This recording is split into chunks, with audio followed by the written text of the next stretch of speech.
15 love.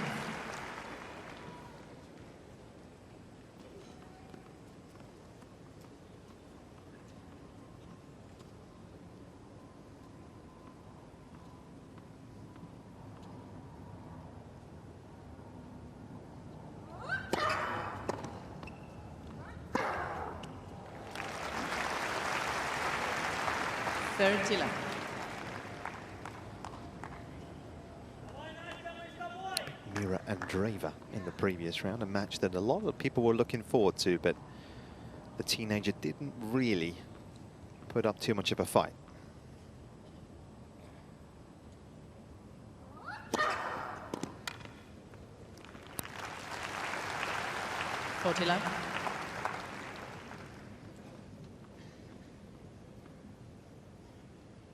Here's the team.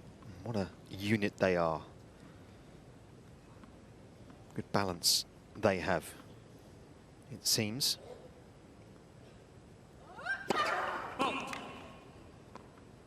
Seem to have the balance of light and shade, don't they? There's obviously the work ethic that goes in that we don't often see behind the scenes, but there's an element of not taking it all too seriously sometimes.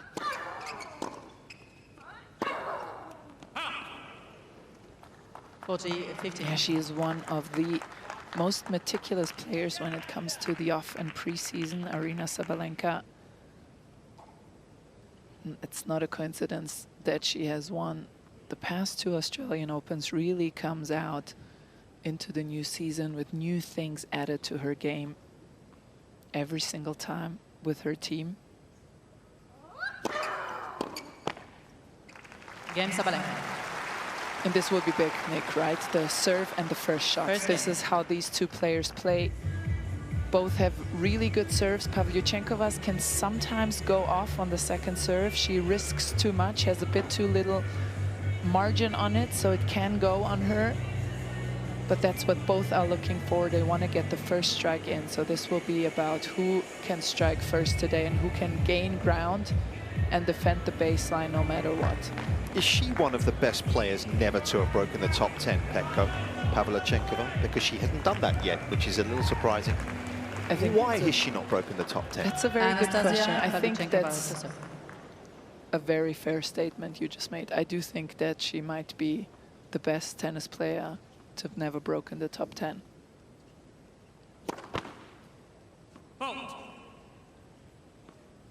Yeah, this is the 9th quarterfinal at a major of her career.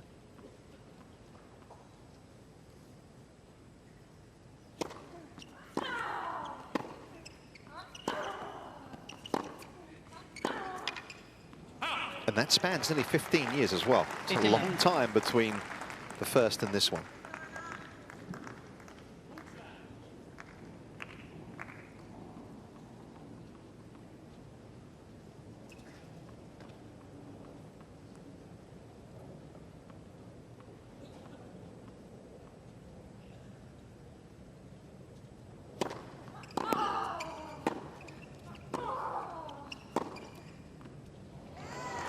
Well played, and you can see already if you pay attention to Pavlyuchenkova, and she's been doing that so well in the past few rounds, how she refuses to go behind the baseline, and whenever she can, she's going to try and step inside it. Here she is right on top of it. That's something she will try to do. 40-love. How did you try and counter that? Because you played her. I don't know your head-to-head record, so feel free to enlighten me. But how did you try and counter it, and how did you try and diffuse that? So the return was really important. If you could somehow neutralize the serve, she would, because she likes to make an impact with the first 2 strikes. So if you could sort of read her serve, neutralize it, and then once you got in the rallies, the one thing you would try to do is go quickly left-right. That was the only tactic you would try to do. If she could not set up for her ground strokes, that was the only thing you were looking for. Here's a nice slow-mo of that serve.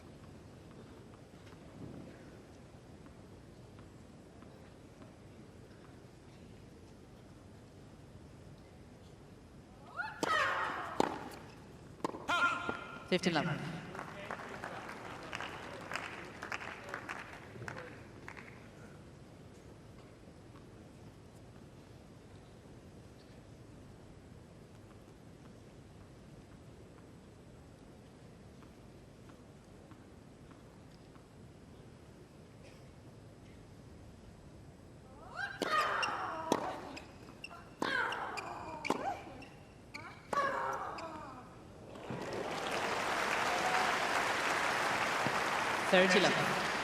Well, Andrea, you were talking about how being against the wind allows the returner to hit out, and that's exactly what Anastasia's been trying to do the last couple of returns.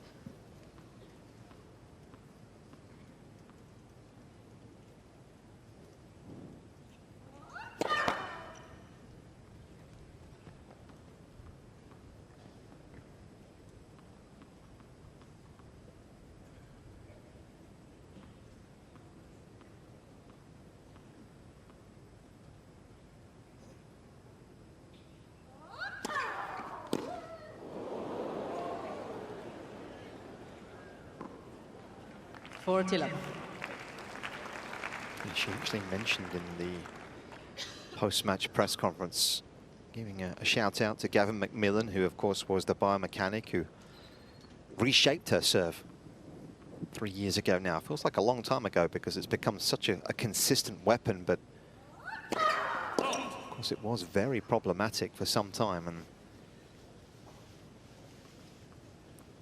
worked hard on that side of it for her. Paid off.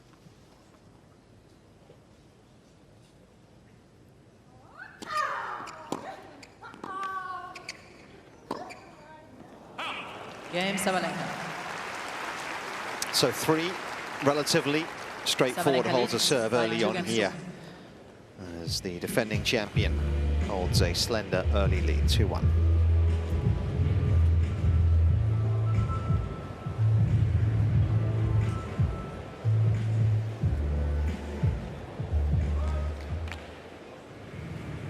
#1 ranking is still on the line here, of course, because of the fact that she's defending those winners' points. Iga Swiatek now the only player that can unseat her. Has to go 1 round further, so I think I'm right in saying that we could have a final that has the #1 ranking on the line. I'll need to double check that, but it would be fun. Yeah, great rivalry between the two. Some of the best matches of the last season were played between the two. Just a reminder of the Madrid final, which was an insane level of tennis.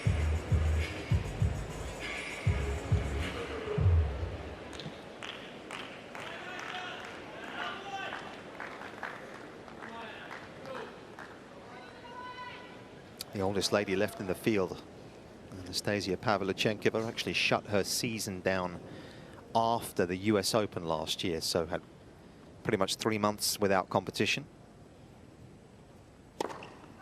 15-11. And the reason why was, Petko, you were just telling me? Yeah, she had a lower back issue, and I think you asked about why she hasn't been in the top 10 yet. Injuries were part of this endeavor. Has been struggling with the knee for a number of years that kept her on and off the tour, sometimes longer, sometimes shorter.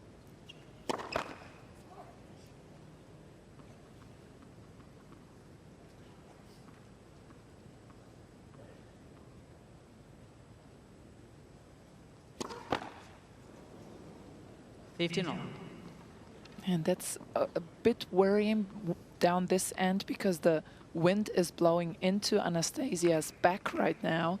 And we talked about how she doesn't have exactly a lot of spin on that second serve. So she needs to be careful there and try to make a lot of first. 15-13.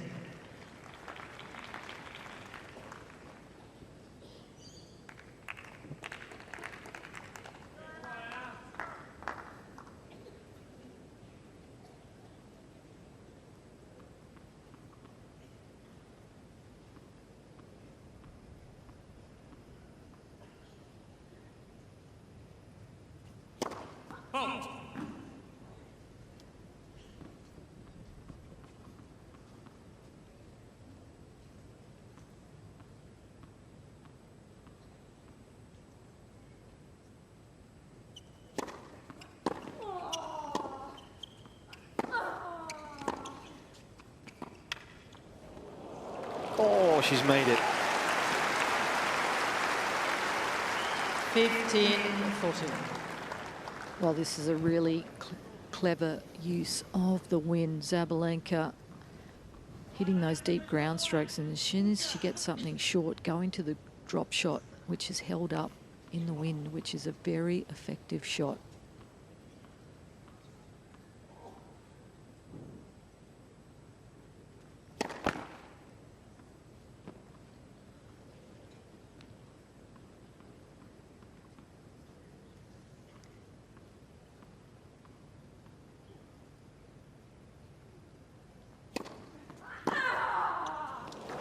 Game Sabalenka. Yeah, brilliant, and Nicole is so right. That was such a clever shot, and a shot we wouldn't have seen from Sabalenka a year ago or so, and that's what I love about her and how she goes about her off-season. She always adds something to her game. Last year, she was trying to get to the net a bit more often. She was using the angle on the forehand more with the cross courts, opening the court. Now we see a few slices, a few drop shots. She's constantly adding to her game, Aryna Sabalenka, and that makes her so hard to beat. 15-9.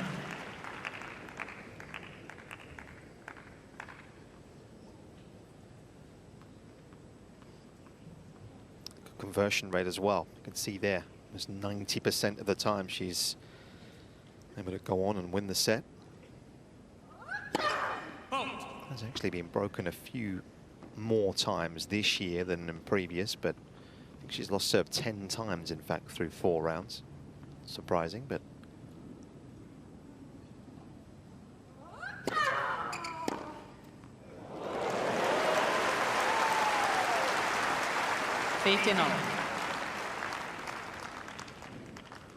This is Pavlyuchenkova's team. On the left, we saw her boyfriend, and in her last match I was seated behind the coach's box, and they are getting their money's worth. They are on their feet every single point.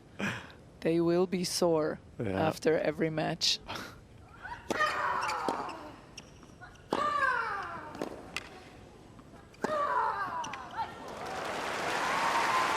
We're already seeing the difficulties that Pavlyuchenkova has when she gets behind in the point, aren't we? Yeah. That's the problem. She was never a great defender, so you know she doesn't seem to have the stability in the corner to get out of these defensive positions. So if Sabalenka gets on the front foot, very tough for her to get out.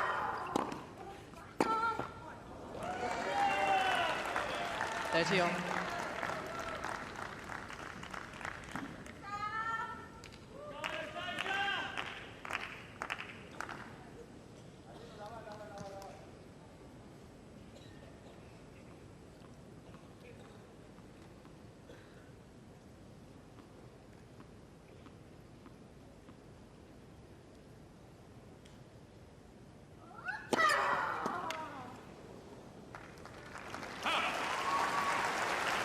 40-30.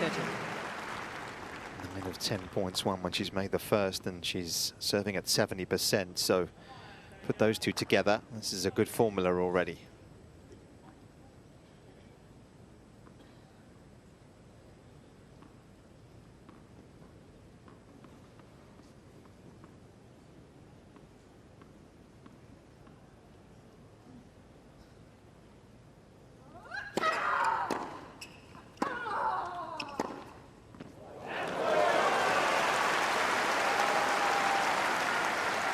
Deuce.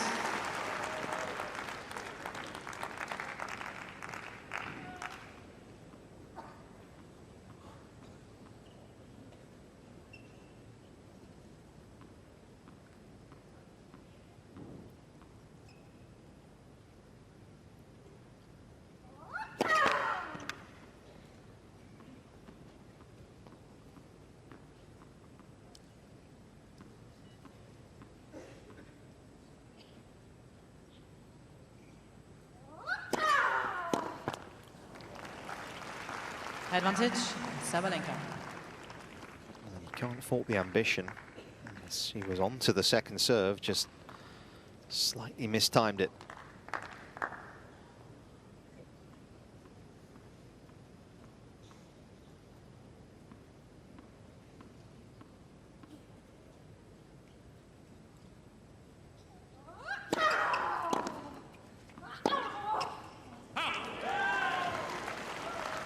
Use.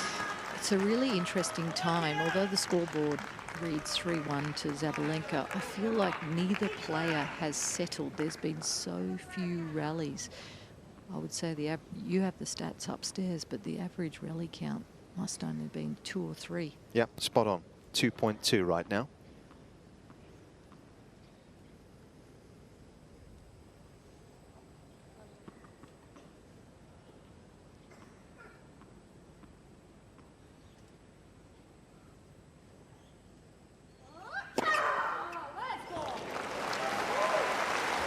Advantage, Sabalenka.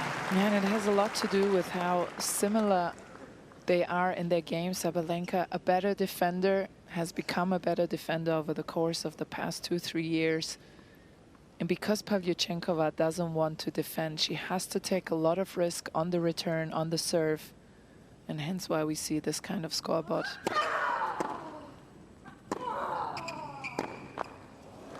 Game, Sabalenka. Looking for a route through Pavlyuchenkova, but Sabalenka just leads not by quite 4 been able to games find to the consistency so far. And the defending champion has got a healthy lead early on.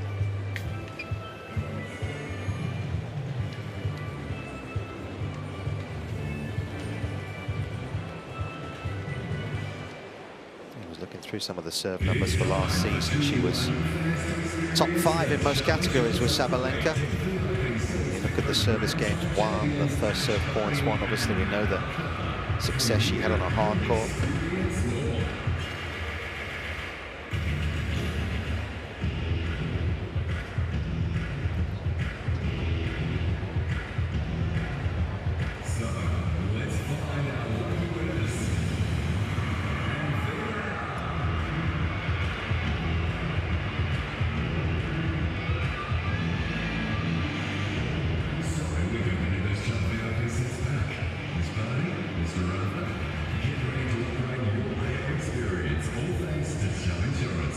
Time.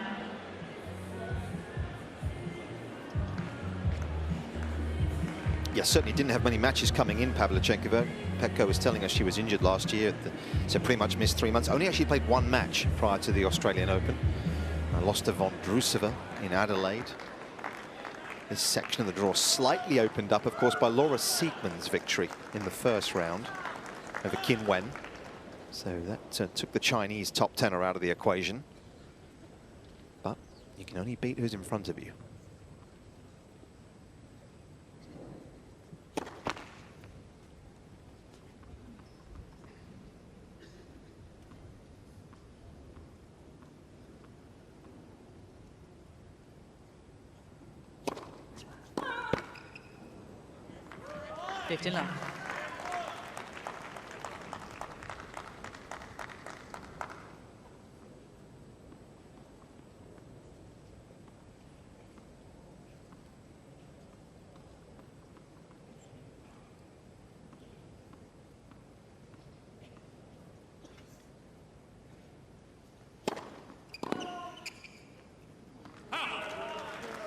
Love.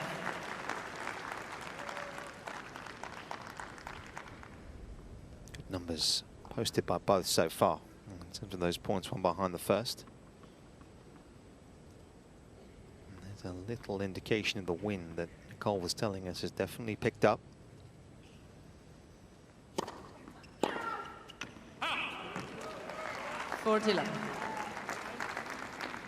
And she's she's showing it. The wind is carrying the ball further out, and you just have to make sure to accelerate your wrist in the moment of impact as quickly as you can. That will help make the ball drop in the end. Game, Pavlyuchenkova. Sabalenka leads by 4 games to 2.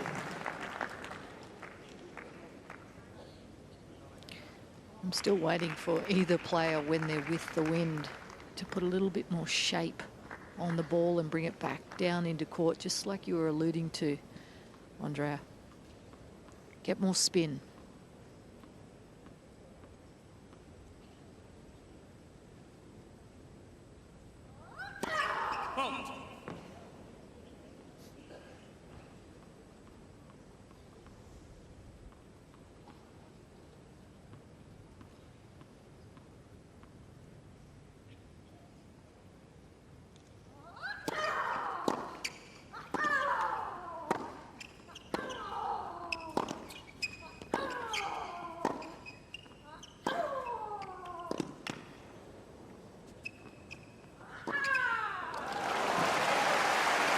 might be a good example of what you were talking about, Petko, because that forehand had a bit more shape. It was just moving off the side of the court, wasn't it? There was a little bit more width to it.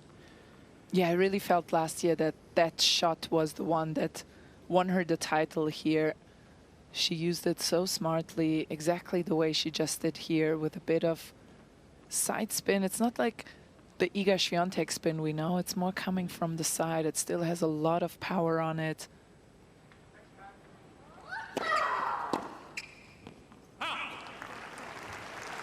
$30.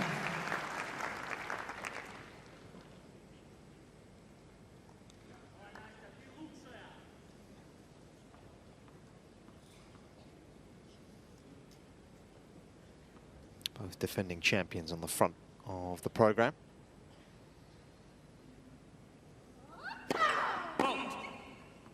Sinner, of course, takes on the Aussie #1 here tomorrow, Alex de Minaur.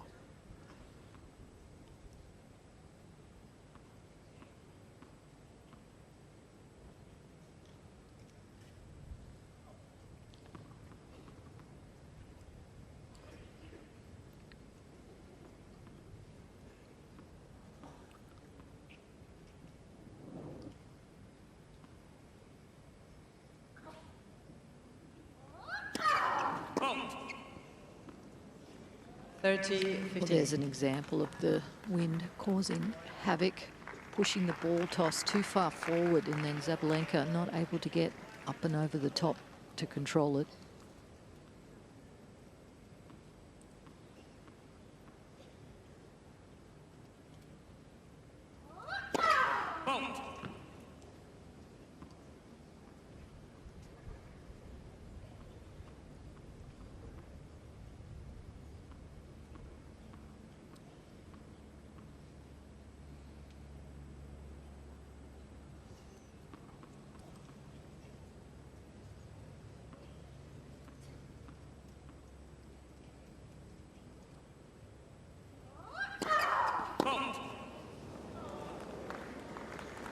Yeah, and again, the same thing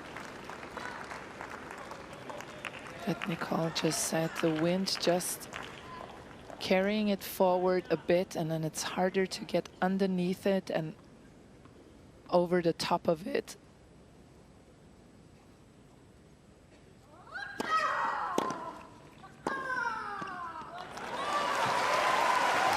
Maybe as a result there, just hit the three-quarter serve, didn't she? Yeah, she actually almost threw it as if she was going to go for a kick serve. If you see it here, it goes way to the left. That's an adjustment she's making.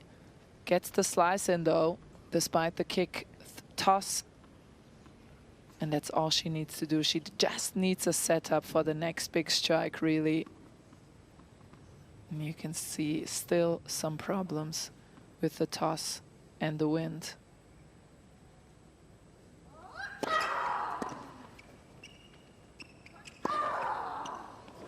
Game one heck of a strike, though.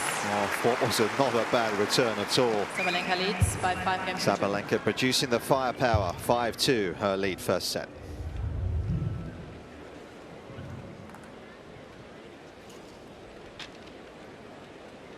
Is it fair to say that the wind is probably the toughest conditions for players to play in, Petko? I mean, obviously, I know the heat's fairly significant in terms of sapping, but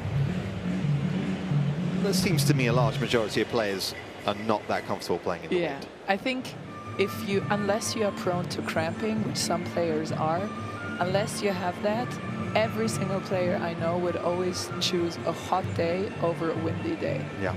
And that's why I'm very interested in seeing what happens later, because I know one player who hates the wind, and that's Novak Djokovic. Yeah, good point. Something to keep in mind for later, maybe.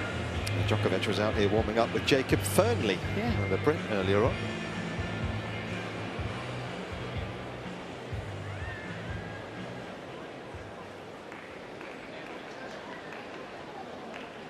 Got quite the following here, as you would expect, as the world's best right now.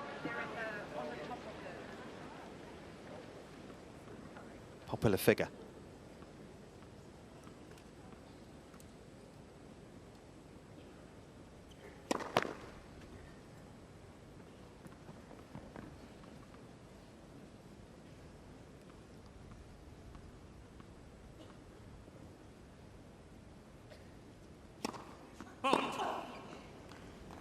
know, Love the 15. same issue on the other end. It's not conducive to creating a great spectacle at the moment, is it? With respect. It's a little ugly out there. Let. Ooh, foot fault. We will ask Nicole if she saw the foot fault from courtside.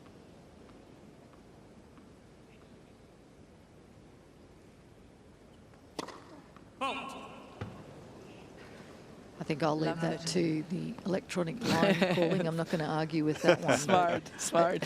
But again, just the players having trouble with their toss. It is moving about. Not ideal. And we'll see if Anastasia makes an adjustment as well. Looks to use the second serve as the first serve.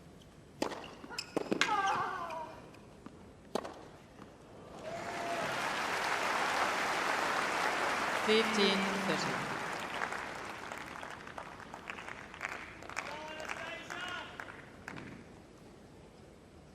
What's the difference from the back, Petko, in terms of flight of the ball when you've got the wind behind you and the wind against you?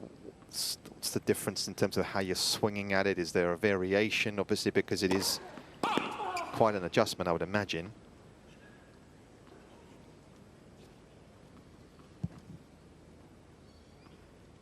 In conditions such as this.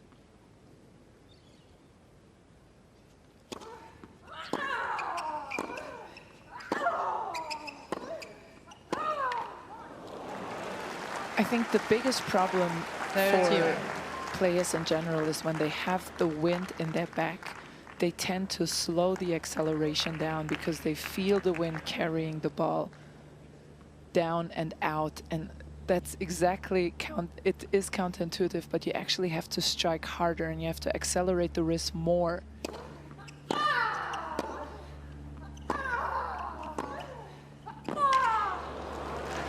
Beautifully done. So don't push it. No pushing of the ball. The pushing is the worst because that's when it 40, really 50. sails in the wind. And I think particularly for players like Pavlyuchenkova, who does have quite flat ground strokes, it is an uncomfortable feeling. That's why she's been having problems on the serve as well, because she has not a lot of spin on the serve. It's more a slice serve. We saw it with Sabalenka too. If you have a kick serve, that was exactly the perfect example of what I just talked about. She didn't hit the ball, she tried to guide it, and that's when it goes off on the wind and just is being carried out.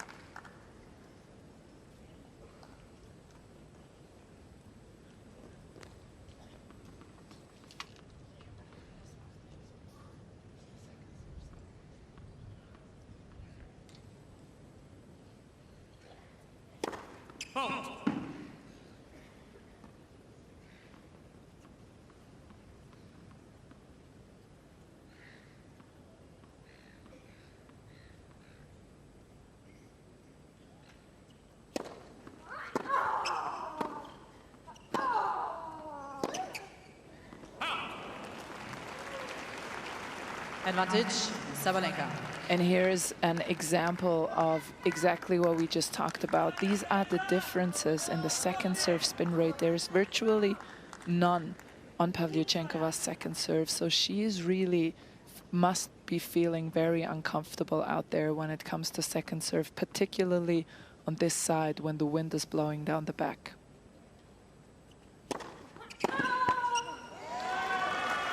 Fascinating, really, because that's exactly what Coco Gauff's trying to do with her second serve, right? She's trying to get more spin on the ball. More control.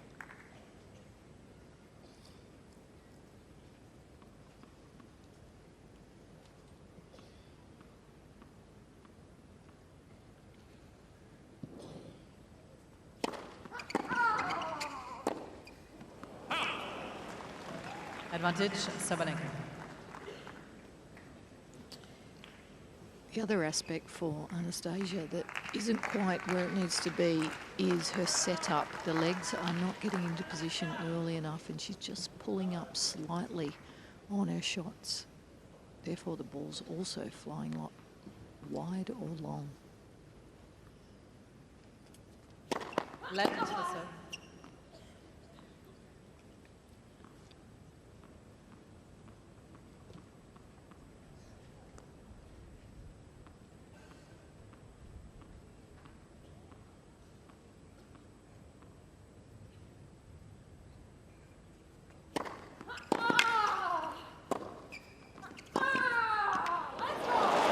Didn't quite do set, enough. Sabalenka was able to 9-6 gobble games. the ground up comfortably.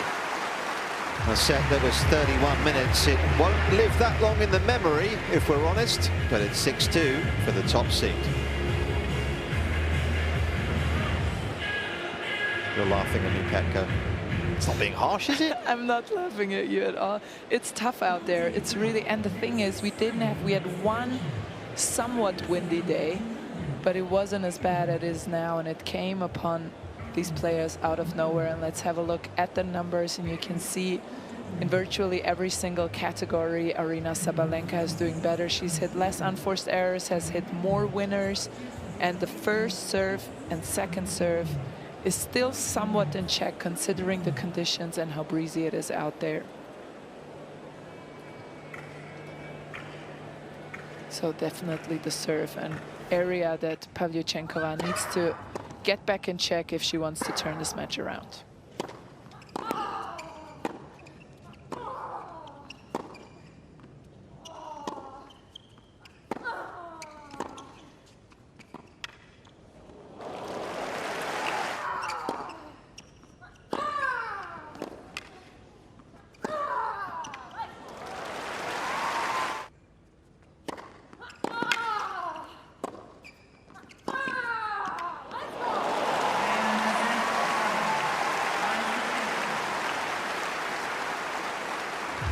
Got to try and find a way to improve. 15-love. And does she hit her way out of trouble? Does she try and build her way into a rally? Because it's not really her style, is it, as you say? Conundrum that she's going to have to try and find a way to solve. 30-love. Yeah, and another challenge will be that Sabalenka will just feel more and more empowered and freer in how she swings at the ball, which is never a position you want Aryna Sabalenka to be if you're on the opposing side of hers.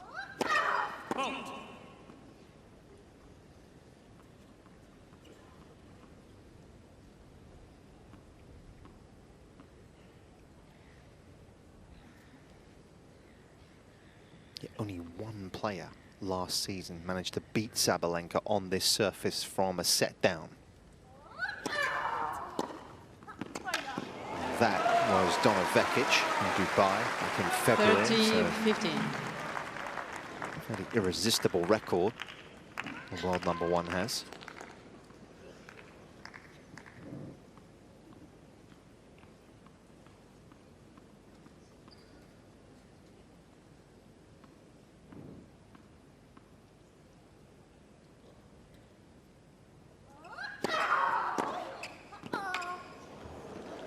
That's a high-quality return, though. 30-0. Making an impact.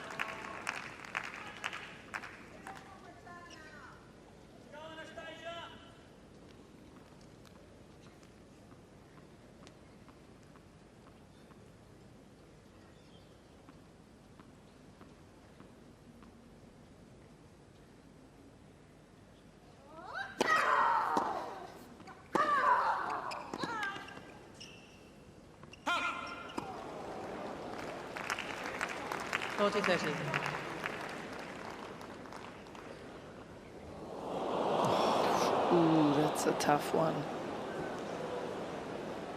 1 millimeter, we're being told. That looks less than a millimeter.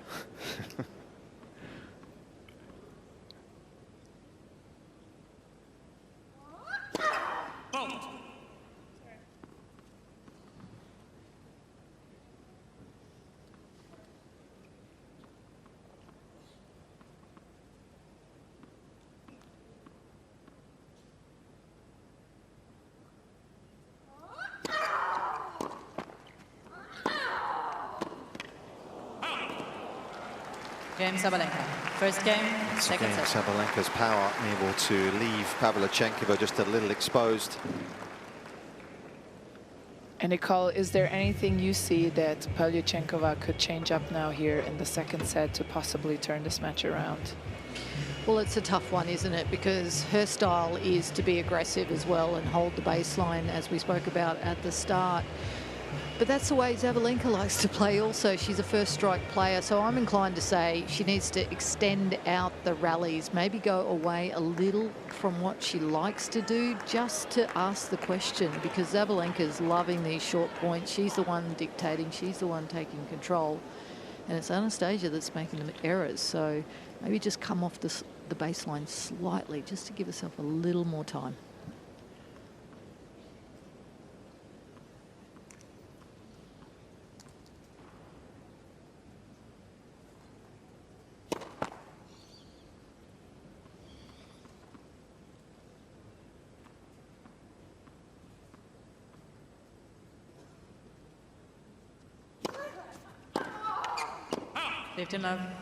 Yeah, this match has had 54 points so far, and only 7 of those 54 have gone more than 4 shots, which is kind of what you'd expect between these two in many ways.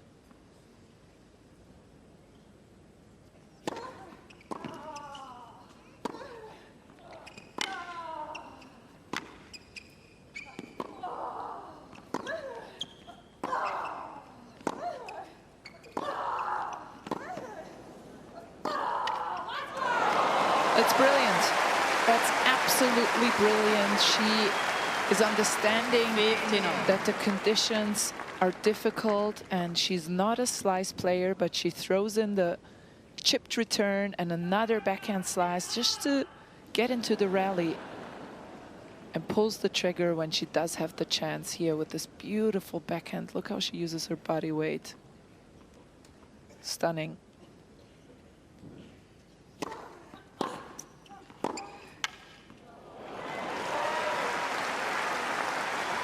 30-15. And the one final, of course, at Roland Garros in Pavlyuchenkova in a major.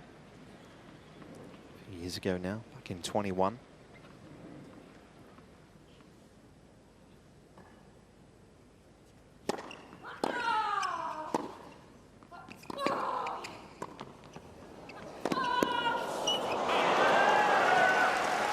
Too far away from tracking that down. 40-15. Didn't look like she was going to be anywhere near it.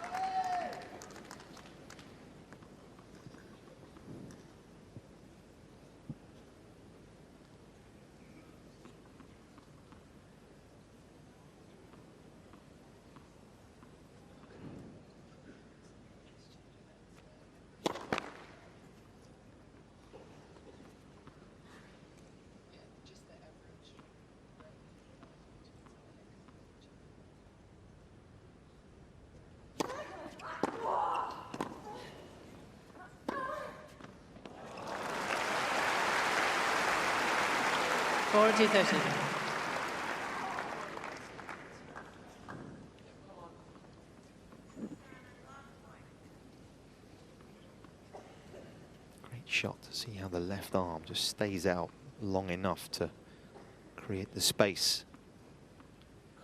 Wonderful finish.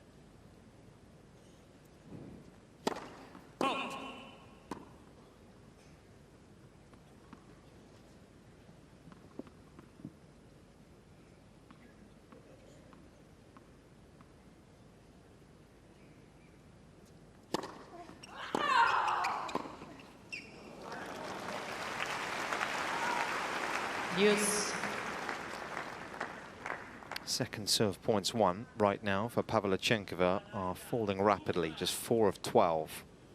Does include 3 doubles, so number is a little bit skewed.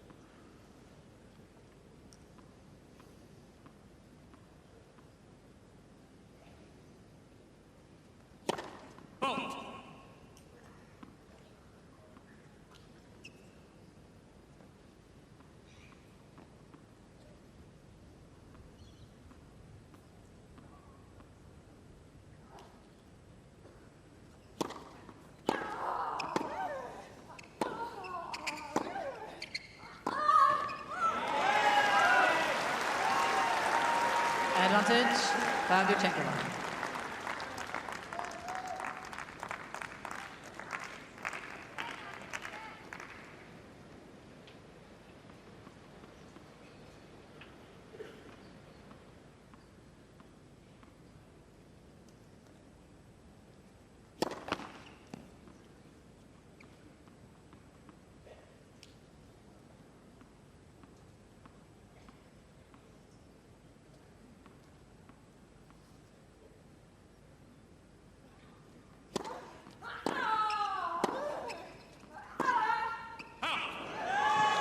game, Pavlyuchenkova. Well, 1 game on.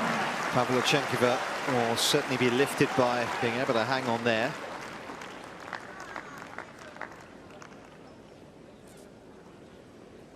Some encouragement from her support staff, who, of course, are in these new courtside positions that Tennis Australia have introduced this year. Something a little different.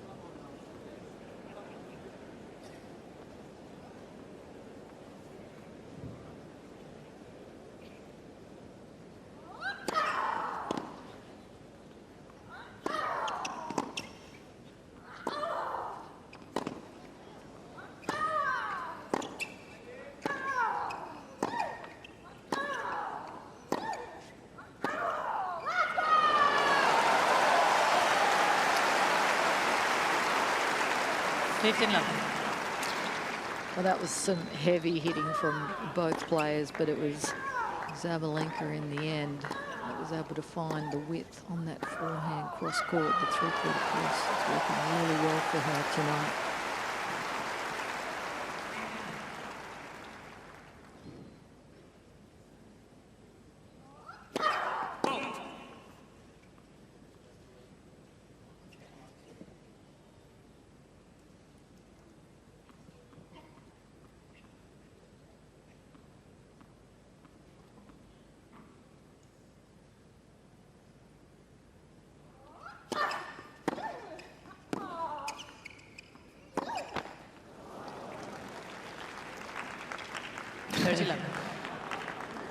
That was a nice racket. The nicest, the most polite racket throw I have ever seen.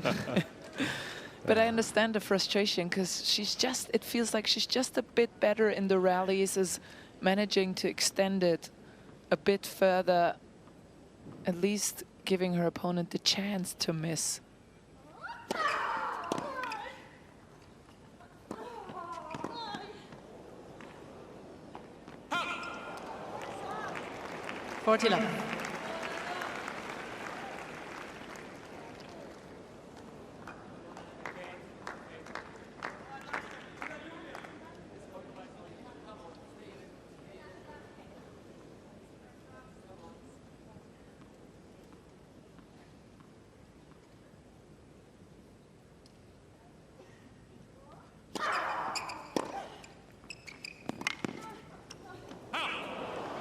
Wasn't too many options from there. It was a little awkward positionally.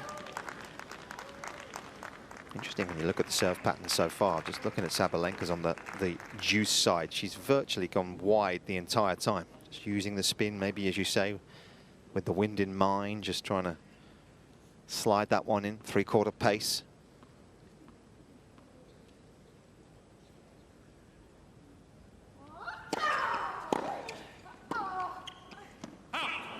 That time didn't quite get the width, did she? 40-30. Maybe Pavlyuchenkova's jumped onto it.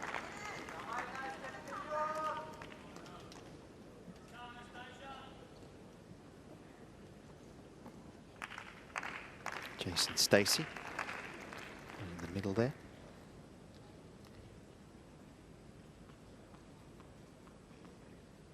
Works with Aryna in a number of different areas.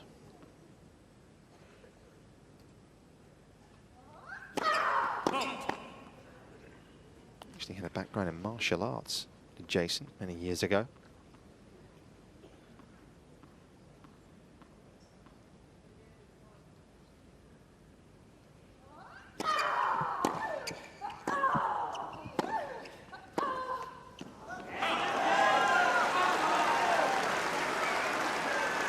And things just got a bit more complicated from 40 love up for Aryna Sabalenka. A couple of loose points, then a great point by Pavlyuchenkova. And a tiny little opening, possibly, for Anastasia.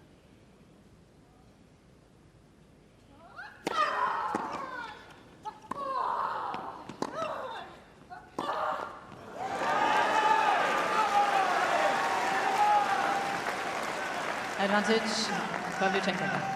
Just looked for once as though it was a little rush, that shot. Marginally. Cramped to the ball. This would be quite the game to steal for Pavlyuchenkova.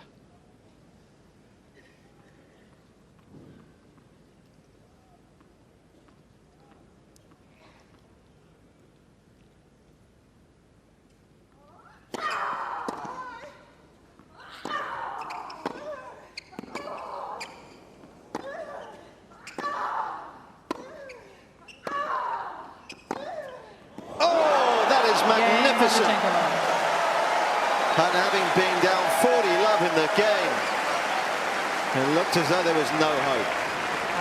That is quite the turnaround. 2-1. Pavlyuchenkova breaks first in the second.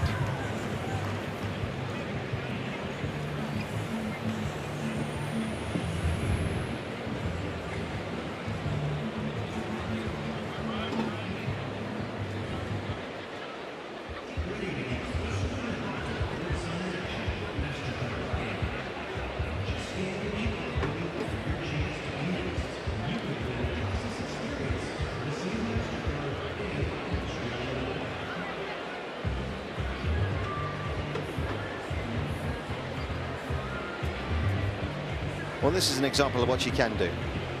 We've seen it sort of only really in fits and starts, but... Yeah, great energy from the team again, and it just feels like she read the game of Sabalenka a bit better here in the last 2 games.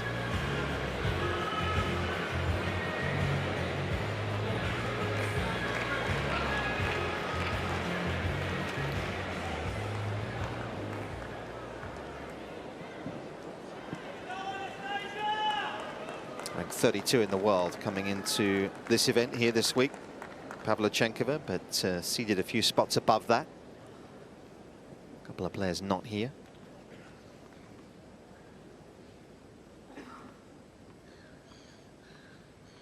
Serving with a break in the second.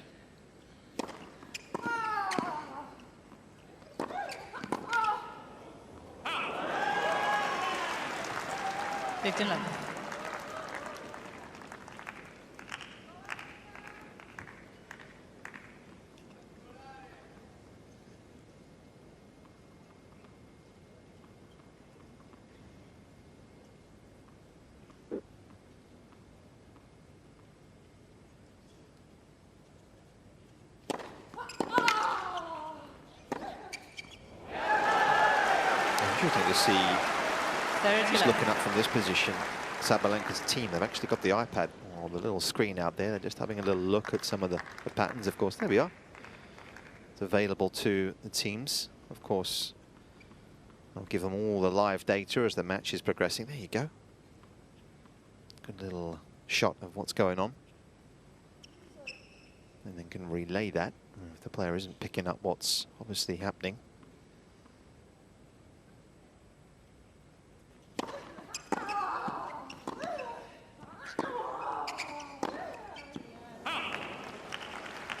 .30-15.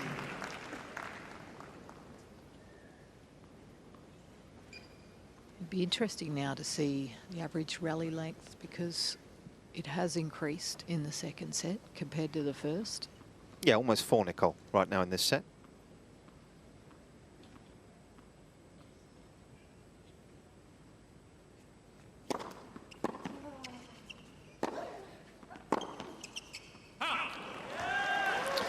And with the increase in rally length, I feel like Anastasia is ascending now.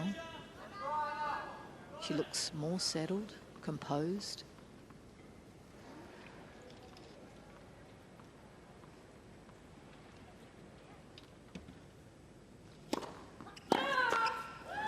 Wind died down or not, Nicole, down there? Is it just us? Ever so slightly, and I would say probably what's happened is the players have adjusted to it. I think they've pulled their ball toss back slightly, and as we've been saying, if you're got the wind to your back, if you can get a little bit more acceleration and shape, it'll bring the ball back down into court. So both players, I feel like, have adjusted.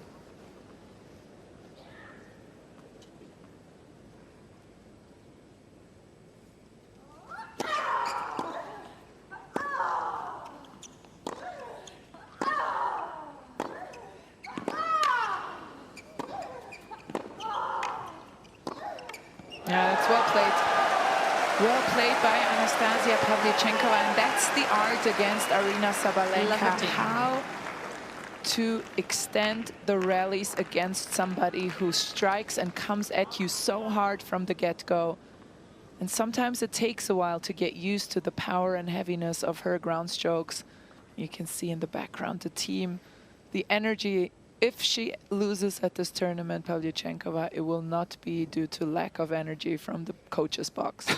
I'm not sure there's a measurement for that, is there? You can measure everything these days, but can you measure that? What does our iPad say about that? It's peaking right now.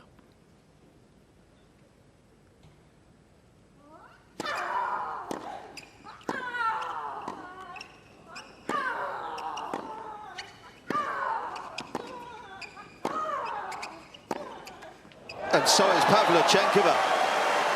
Different player. Making things happen. Love 13.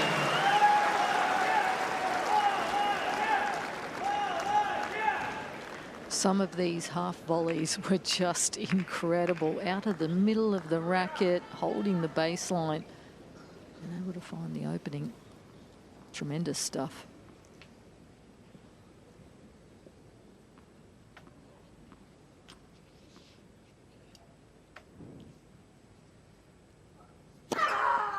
Fifteen, 13.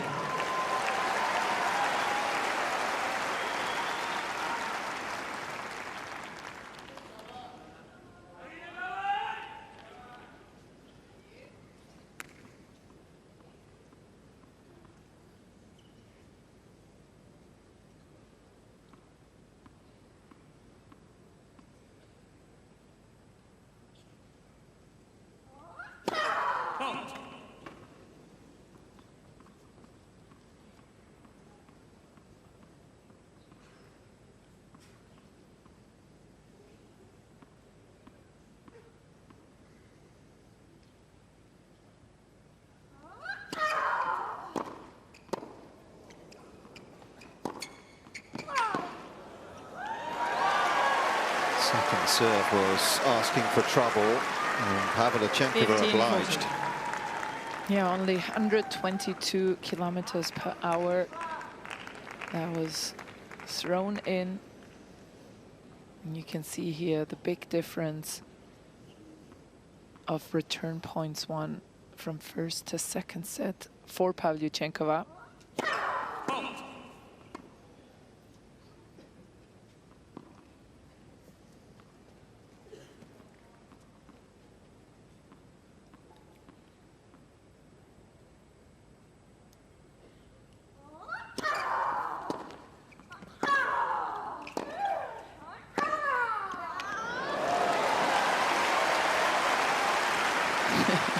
I love when Sabalenka gets annoyed because she just somehow plays better when I used to get annoyed.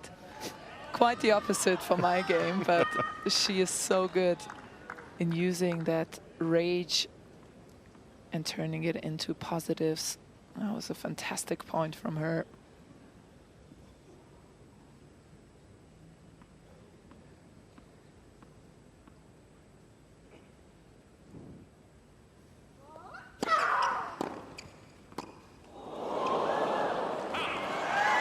Simply out of time. I'm not sure what she's checking it. Do you think the serve was out? Can only think that's the case. Pavlyuchenkova leads by 4 games to 1. That could cost her dearly because Pavlyuchenkova has got a double break here.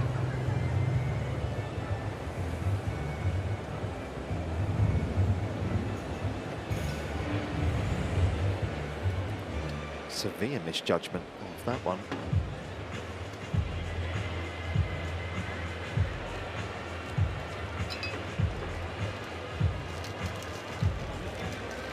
There's only actually been 2 players that are active that have made more quarterfinals at majors without winning one. Aryna Sabalenka has now made 12 quarterfinals without winning one, of course, including here. Madison Keys being the other one. So she's made 11. So those 2 players have threatened without quite getting over the line.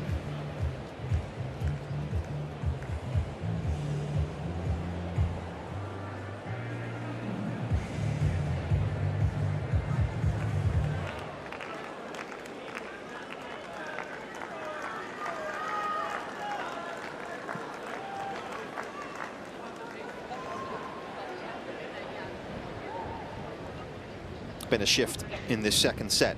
And it's all happened pretty quickly, in fairness. Pavlyuchenkova serving 4-1 to the good.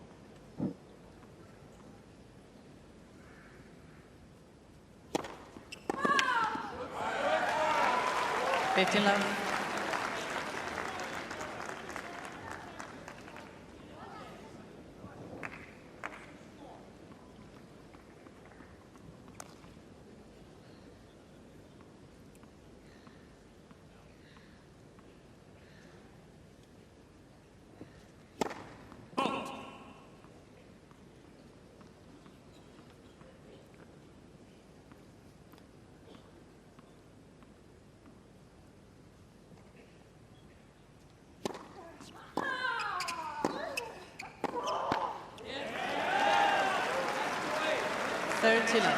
You can see Sabalenka looking over at her box. During the previous point, she was talking to them. It's like she's looking for answers. Negative body language for sure.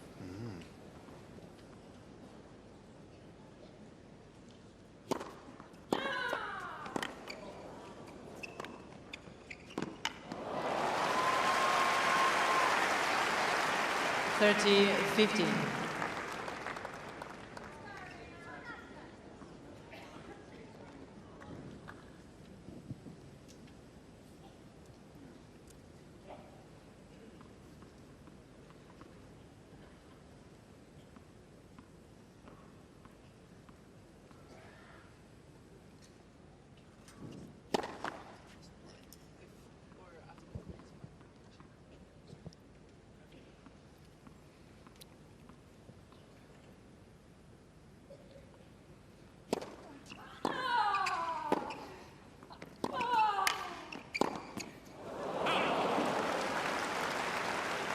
It was the first one in a while where she wasn't quite in position to pull the trigger fully on that one. She had a stretch of impeccable footwork for the past 10 minutes or so, did Pavlyuchenkova, reading the game well,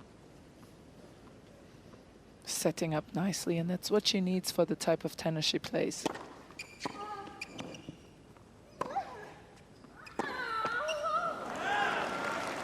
$40-30. Yeah, there's been a significant reduction in the unforced errors as well from Pavlyuchenkova. What have we got here, Petko? Well, and if you ask what has changed here in the second set, well, everything has changed, because the numbers on the average topspin forehand speed have virtually flipped over. Pavlyuchenkova hitting 8 kilometers faster.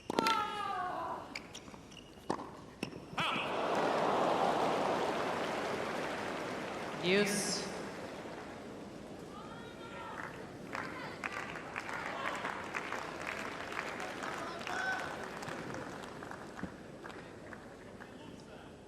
You just felt in the opening half an hour the wind impacted Pavlyuchenkova's game so much. It was like there was uncertainty, wasn't there?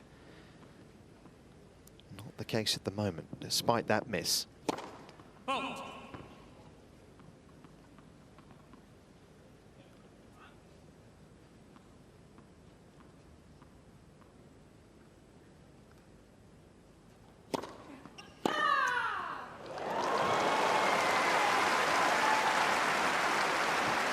Advantage Sabalenka.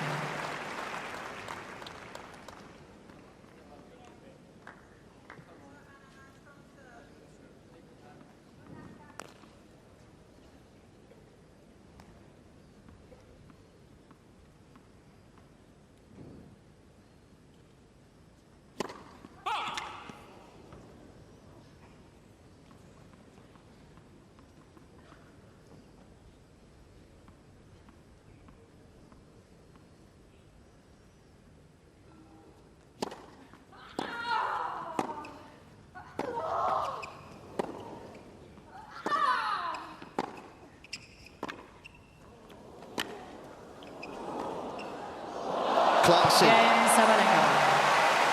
Got all the power in the world, and showing her she's got a bit of finesse as well. That was nice.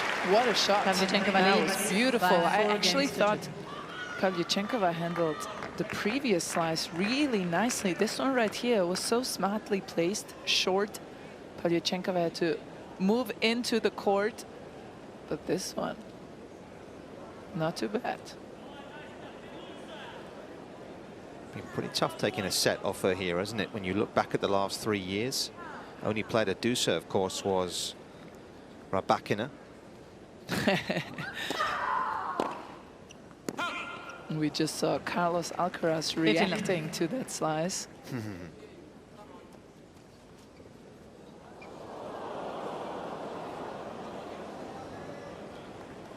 Alcaraz up next here, taking on Novak Djokovic in a last 8 contest.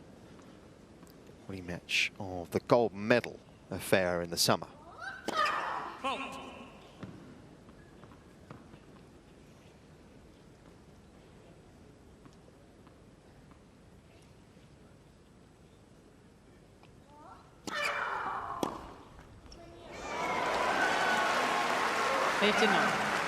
Well, for me, I'm not sure that's a great serve to hit against Anastasia. That is her favourite return, the backhand. And she does such a great job of moving up and towards it before it gets up and out of the strike zone. Be interesting to see if Sabalenka changes her direction on the second serve. Yeah, there's not won many from there, Nicole, either. Just taking a look at our data here.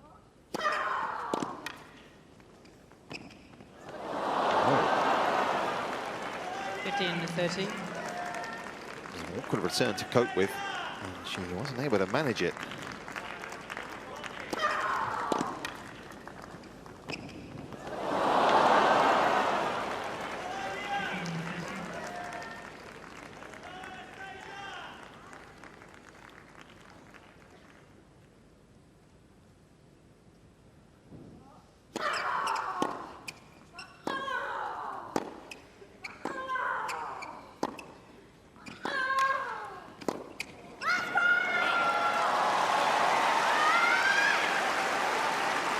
There's a lot of emotion on show right now out there. Well, and this is what Sabalenka does so well. We talked about it earlier. She uses those moments when she's down. And remember, she turned the setter around already against Towson, was down 5-3, turned a set around against Buzas Manero, was down 5-3. She uses her emotions to get the adrenaline pumping and to turn these sets around.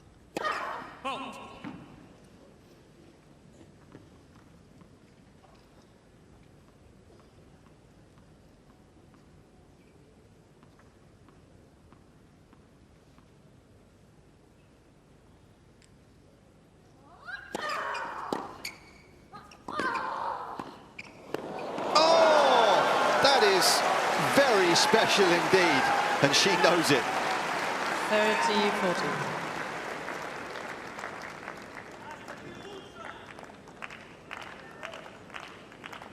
30-40. Beautifully done. Very good doubles play as well is Anastasia Pavlyuchenkova. Doesn't play so much anymore, but knows what to do at the net.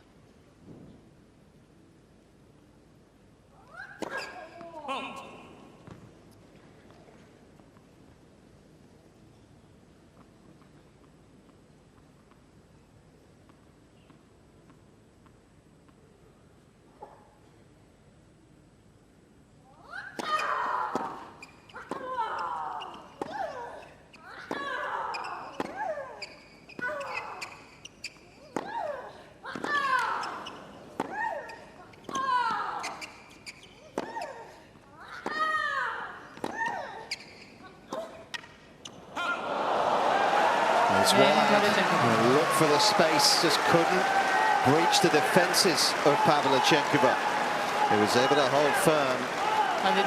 The top seed and defending champion in real danger here of dropping a set.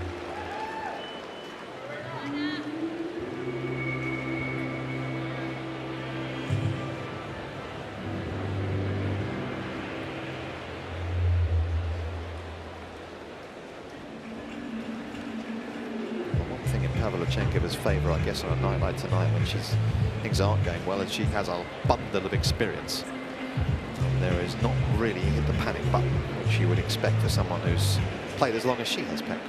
Yeah, absolutely. And she has been in so many big occasions, big matches.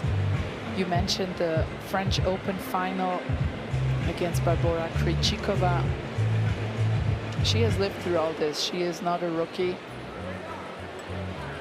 She knows how to close these kinds of sets out.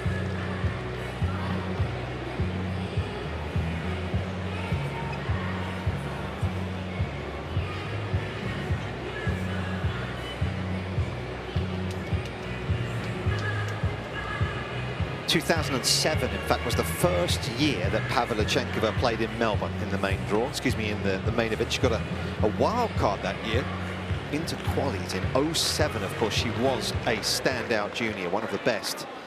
And there were some opportunities that came her way because of that. This last round qualies that first year. And she has a lot of tennis under her belt over the last couple of decades.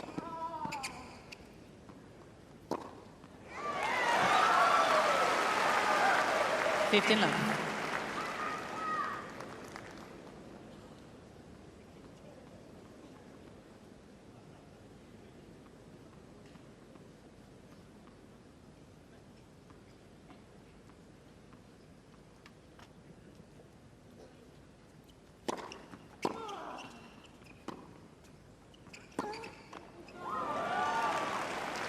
Thirty love.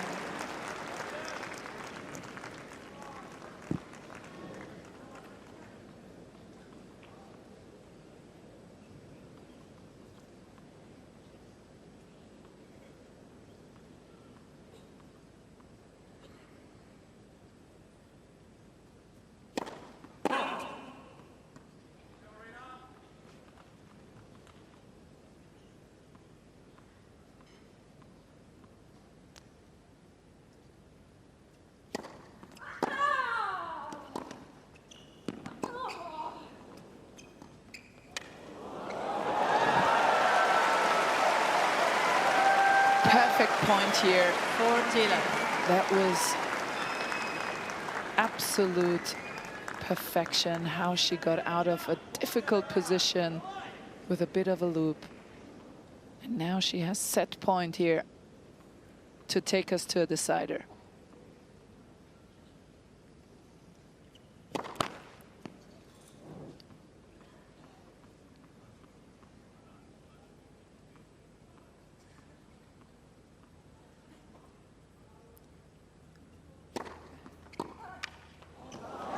Second set, Pavlyuchenkova by 6 That snaps her one of 22 sets in a row.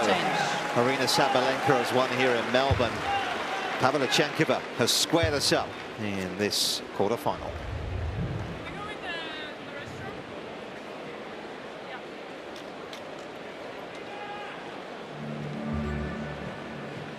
She will head off, I think, for a bathroom break as we digest what we've just seen in terms of the pure numbers, Pekka.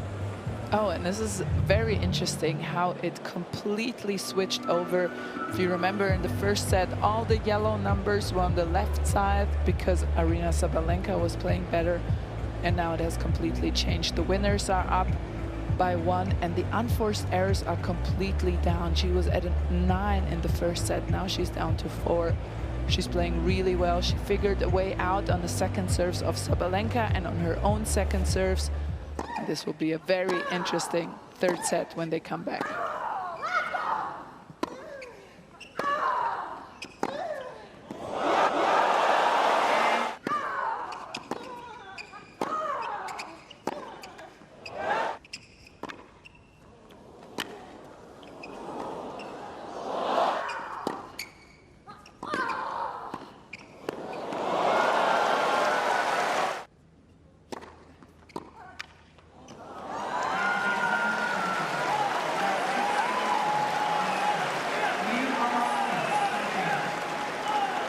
Sabalenka to begin the decider.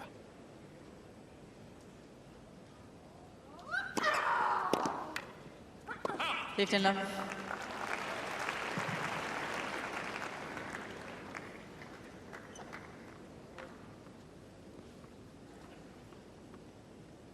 As the swing in the win predictor at present.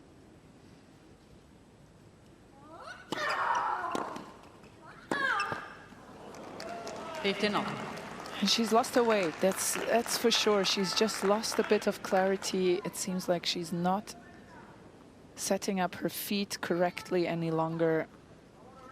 And she needs to find it back quickly.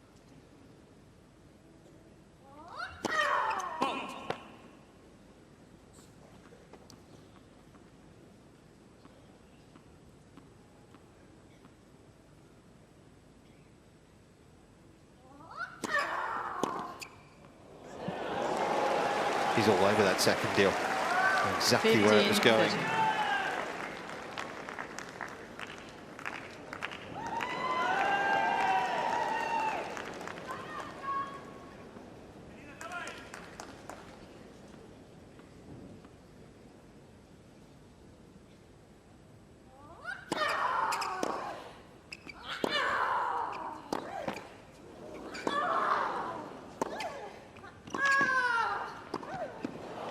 Quality move. And with such purpose right now is Pavlyuchenkova. 15-14.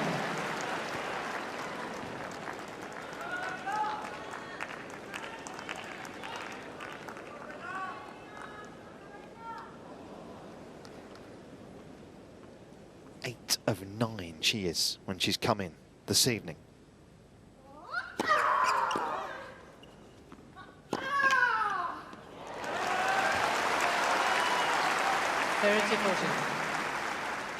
Yeah, and I do think with where Pavlyuchenkova has positioned herself on return, I think Sabalenka needs to find some body serves, because clearly Anastasia is reading Aryna's serve a lot better here. And especially on the second serve, she needs to jam her, otherwise it will be tough.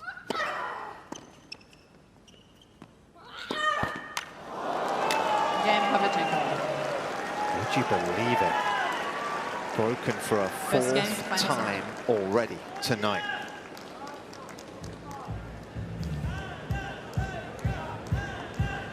There's been a bit of a common theme through the course of week 1, hasn't it? Just not quite as devastating on her own serve through these championships thus far.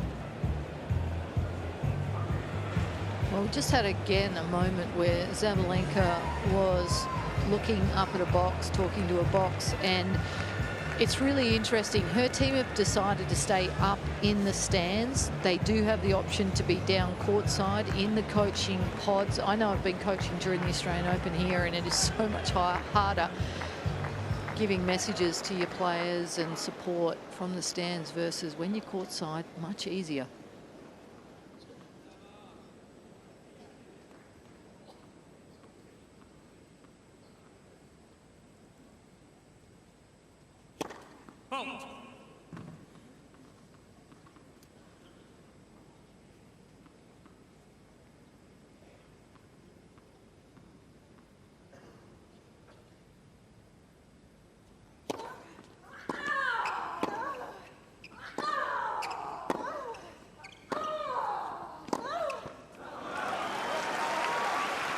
Yeah, and it's interesting, right, Nick? Some teams have decided to sit up in the stands. They prefer the aerial view.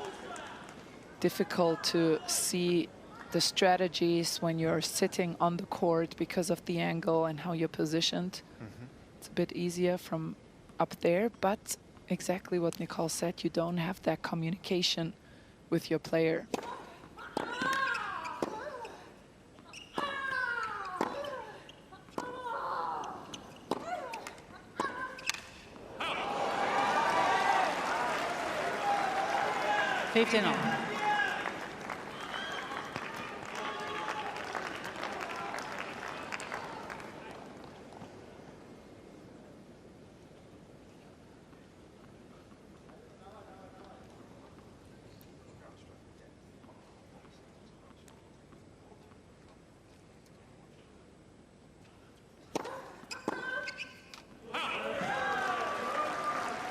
Just trying to rush her way through that first delivery.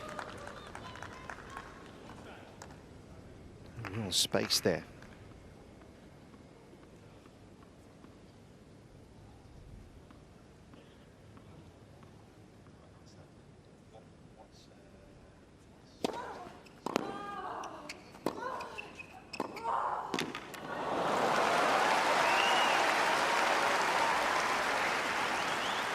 30-all.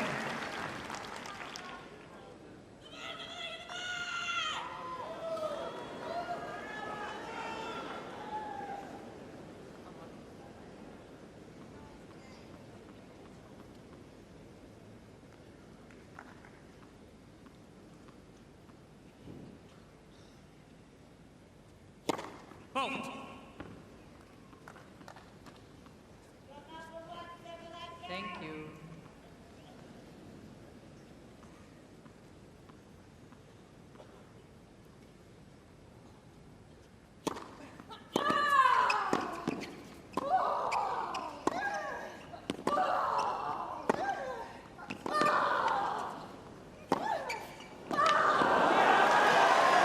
That's superb ball striking. Good use of the feet as well, just to make enough space for the final shot. 40-30. Yeah, and Nicole mentioned it earlier, but it's exactly what has happened in the past set and a half, is that the longer the rallies go, the more Pavlyuchenkova here starts to dictate them. She seems to have better clarity on how to get her opponent back behind the baseline.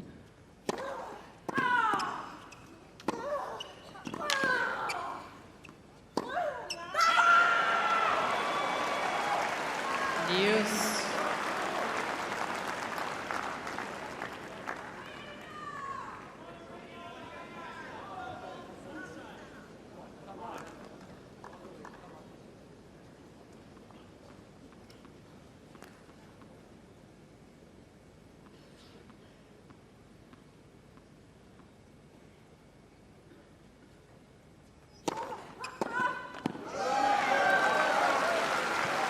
Advantage, Pavlyuchenkova.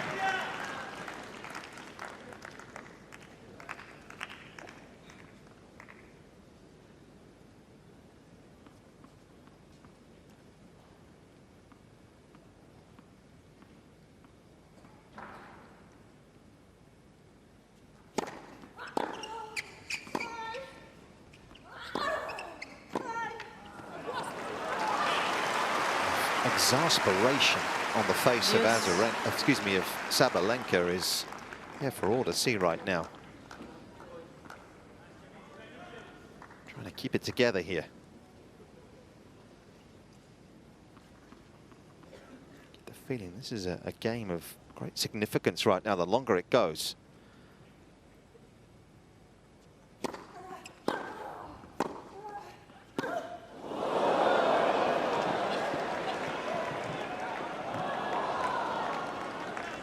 Advantage, Pavlyuchenkova.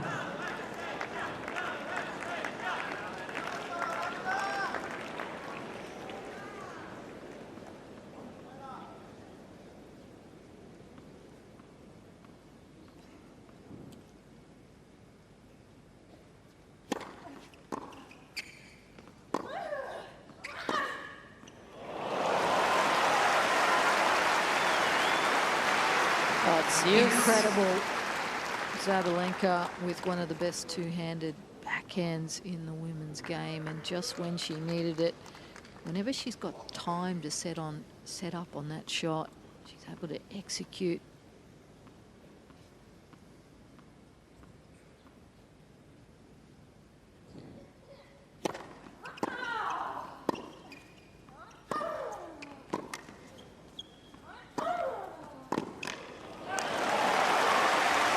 Yeah, these are the types of points that she still plays so well, Sabalenka, but it's almost as if she's shocked to not have those points, which she usually does.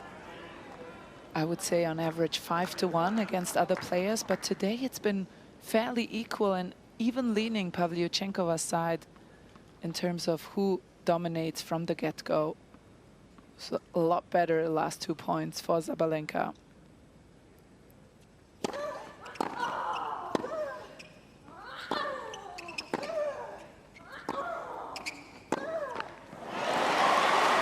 Able to build on the break, and that is an impressive recovery from the world's best.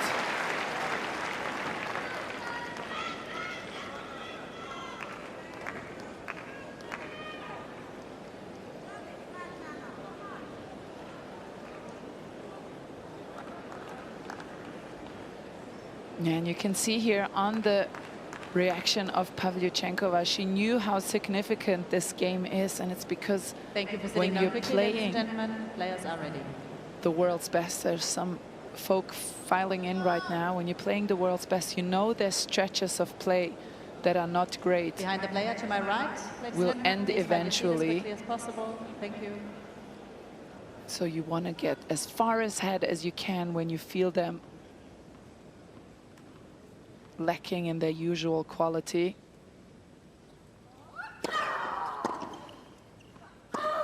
Kick them when they're down, really, Yeah, to an extent. you said it a lot simpler than I.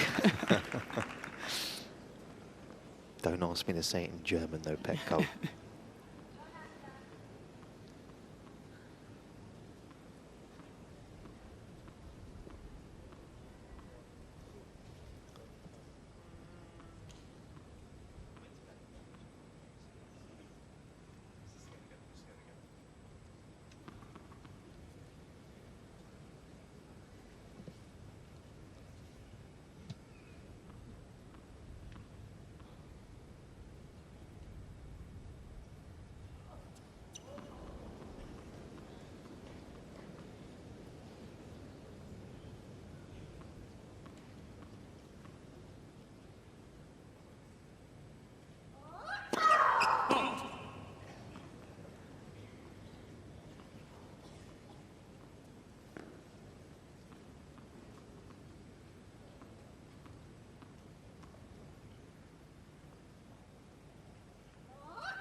Well, one thing that I haven't mentioned is it's been breezy the whole match, and Sabalenka has a very high ball toss. So the higher the ball toss, the more that the wind can affect it.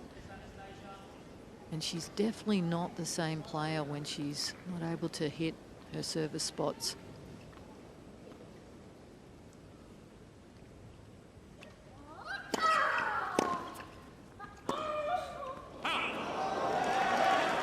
Love 14. It was the three-quarter serve again. It was only 148 Ks.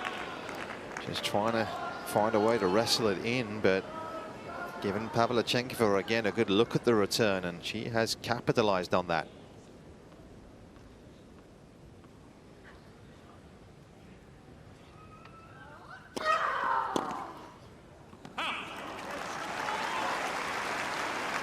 Fifteen, 14.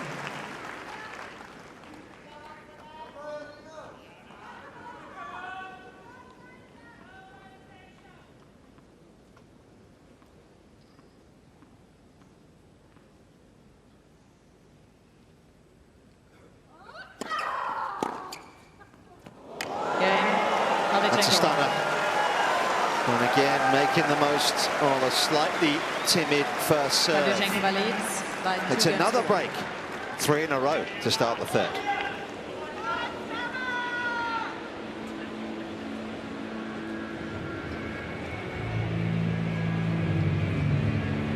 Depth has been important, Petko, in the Pavlyuchenkova game. Yeah, and we talked about how Sabalenka looks a little bit confused by what has been thrown at her, and this is one of the reasons why. This is the shots of Pavlyuchenkova, the rally placement.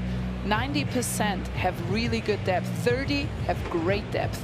This is Sabalenka's placement, where only 22% really find that last third right in front of the baseline that makes damage, that creates damage on the other side, that pushes the opponent back behind the baseline. And we talked about Pavlyuchenkova's positioning and how she likes to be on the baseline. Time. Sabalenka not able to push her back quite as frequently.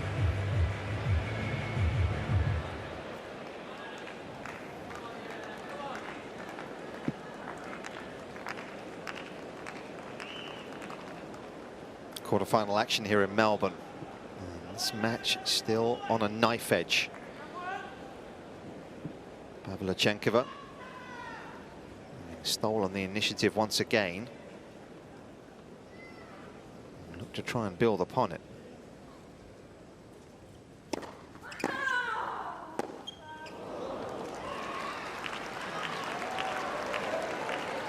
Love 15. He's happy. Asking for it back. There you go. Getting told off, I think.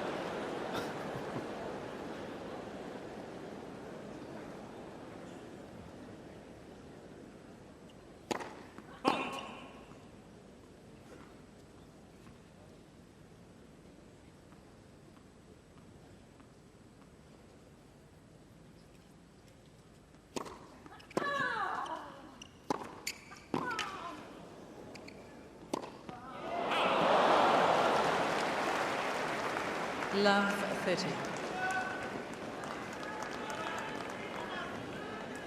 Well, this is a let-off for Sabalenka. A couple of cheap points.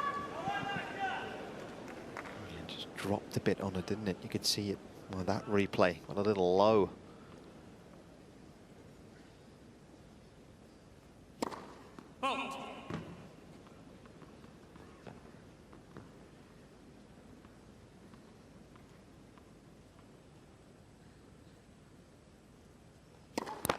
Yeah, I was wondering Love 40. how, and you could see it in the last couple of points, how the intensity has almost, the energy has seeped out of her. You have to keep in mind she hasn't played after since the US Open. She was out for 3 months with a lower back issue. So she has not played much at the end of last season. This might very well be a physical letdown rather than anything else.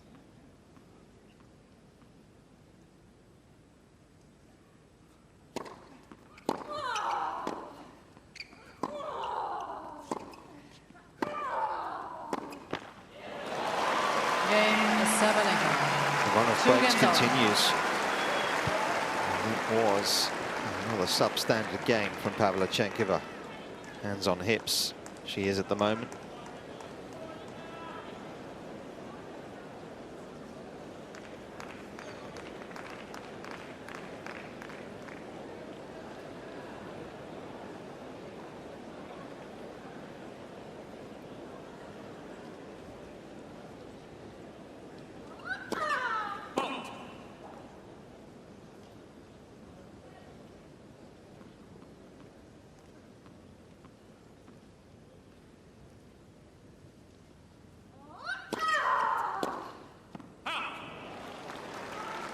Love.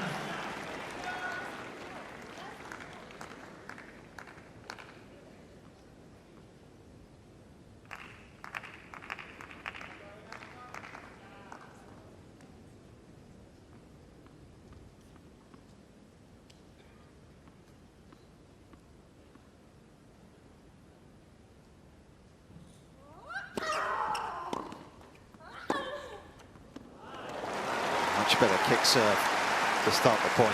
30 love.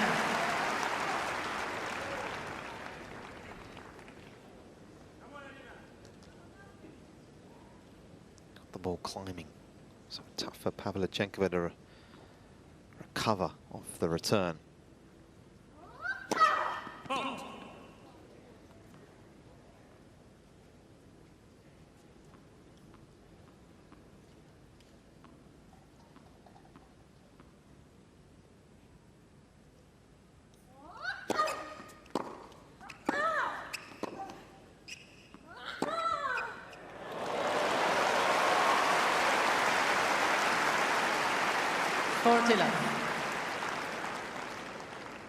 See the danger again here, don't you, of when you take the return early, but you don't do enough with it. You just take your own time away, effectively. Yeah, you're standing in the middle of nowhere, really.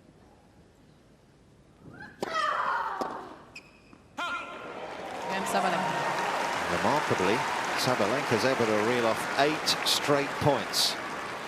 Sabalenka leads. She looks to try and move in front again. She does just that, 3-2 in the third.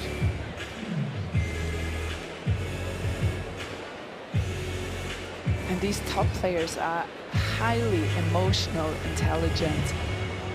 And you can see it right here. Sabalenka could sense that something was off on the other side. She could sense that maybe the intensity was sleeping out of her opponent. and she looks 10 times calmer right away and plays a perfect service game. This is what these champions do. They read you like a book.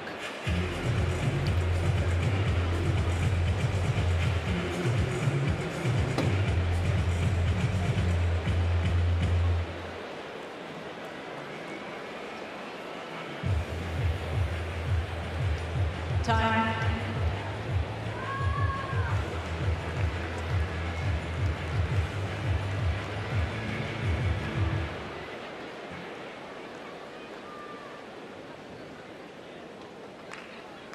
Of course, did win the title in Brisbane. Coming in here to the Australian Open, did Aryna Sabalenka.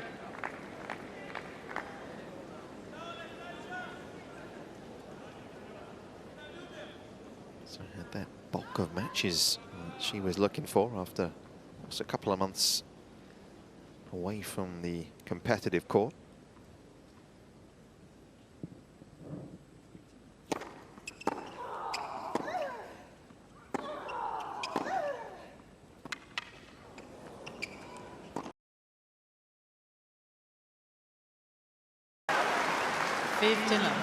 And in shots like this, you can sense that it's still not Sabalenka's organic type of playing. This is with the wind. The drop shot will travel even more. It was not the right time to play it. But she is getting new things into her game, which is so important. 30 love.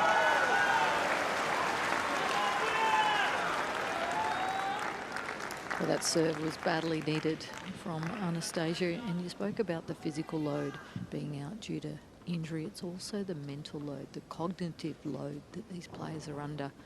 And the further you go into a tournament day after day, it all adds up.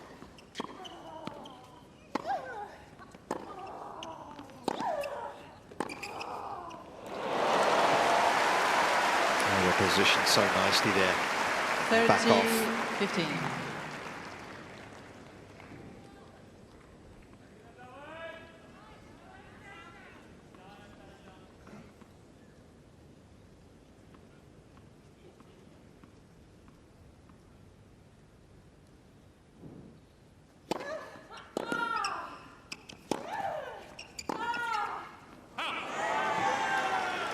T15.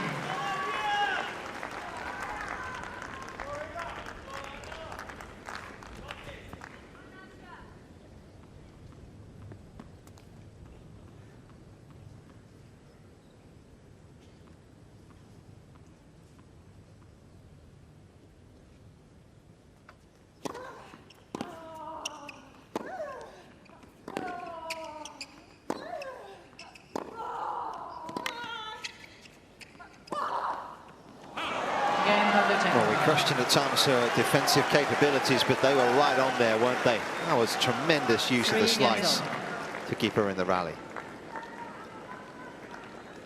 Yeah, seems to have caught a second wind, Pavlyuchenkova, who looked seeped of energy in a previous game, but has found her way back.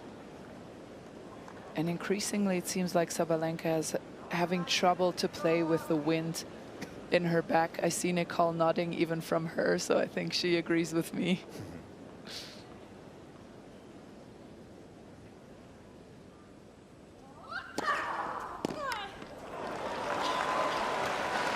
Absolutely, no question. It is a factor. Both players, more so from the ground strokes, are struggling to control the ball when they've got the wind behind them. Already lost the number 3 seed today.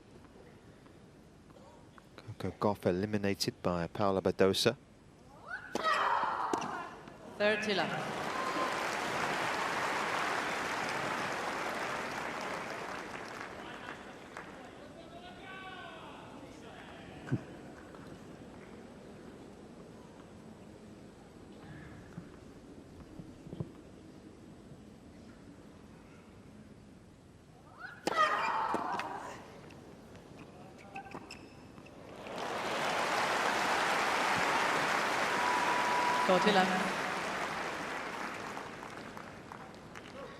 Getting the spots nicely in this game on serve, just allowing her a little bit more of a comfort.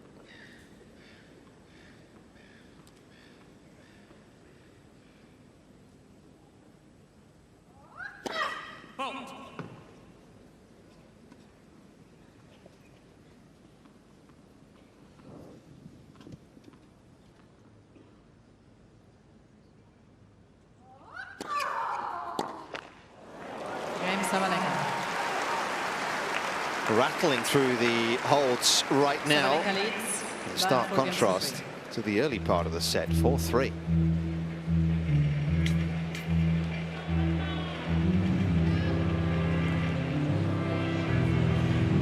And that's dangerous, right? When Sabalenka is cruising through her own service games, it just frees up enough energy for her to go for her shots even more when she's returning. There's also the intangible of her, of course, having won 2 titles on this court. How that makes her feel, the sort of air of invincibility. Is that come into play as well? I think you're 100%. I think you're spot on. You get a feeling in certain places that you can't lose, and that belief will become a self-fulfilling prophecy oftentimes. Time.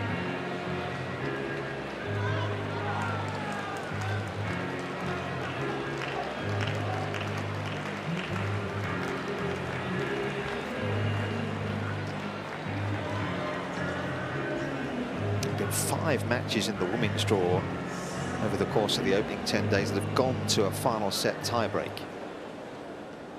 5. There have never been 6, I was told this morning, so who knows? Maybe we will break the record. Not much to separate these two as we head down the stretch.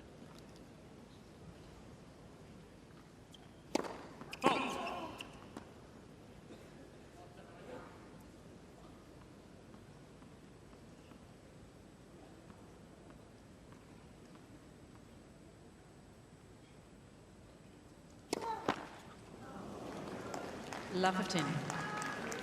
Well, we saw that number that Petko pointed out to us early on in terms of just the lack of spin on the second serve, and that's where the line is a little finer for her.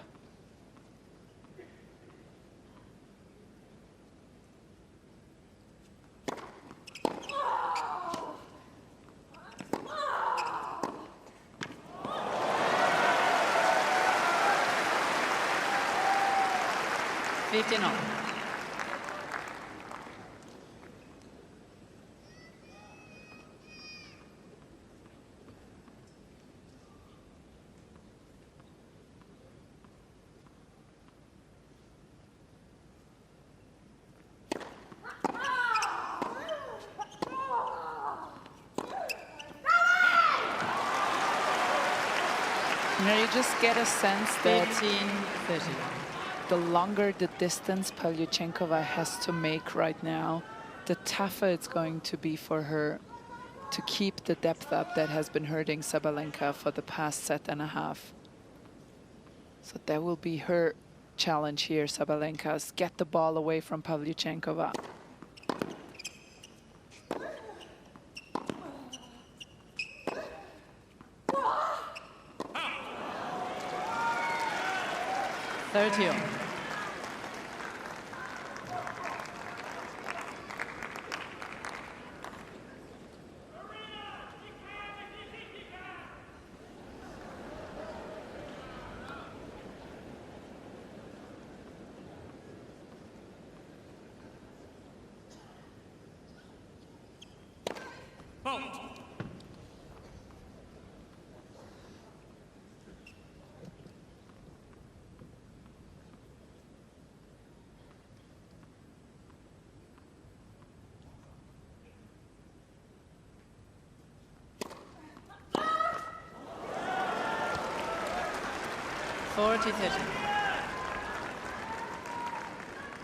It's actually been quite bizarre, this match. I've really felt the crowd has been neutral, just applauding good play.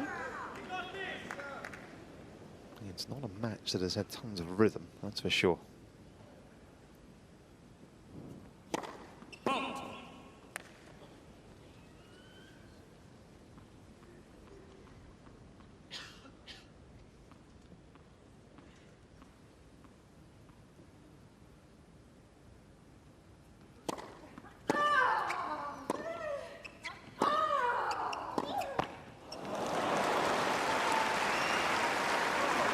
Use.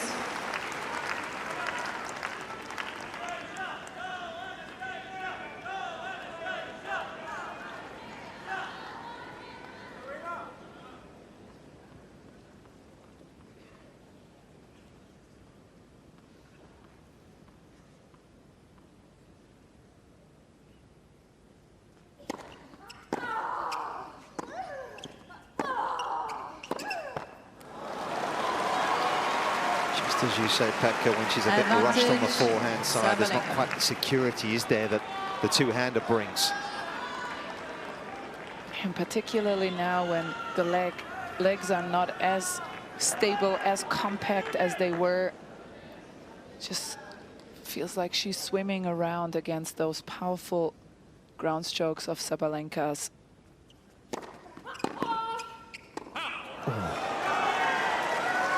The first serve just when she needed it. And it's so interesting because Sabalenka technically needs to get the shots only away from Pavlyuchenkova, possibly change directions really quickly. But she has some insecurity in her game because she's missed so many, so she's keeping it safe, which keeps Pavlyuchenkova in this game. And I think that's where the bizarreness comes from that Nicole just mentioned.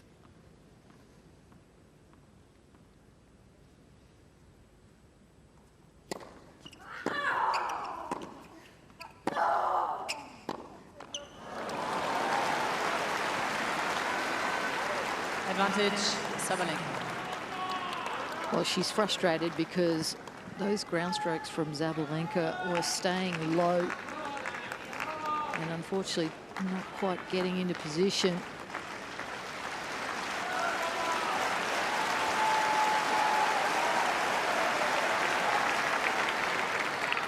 Herself to get up the court. Break point for the defending champion.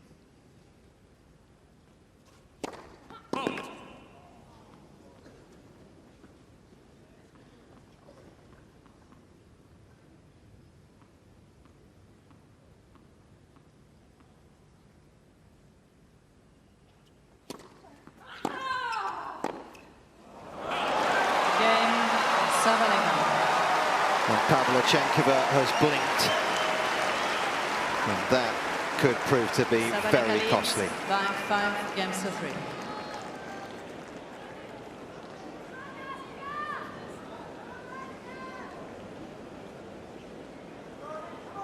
Just put a few more balls back into play, a little more pressure on this lady. Now finds herself needing a break here. Thank you, the players are ready.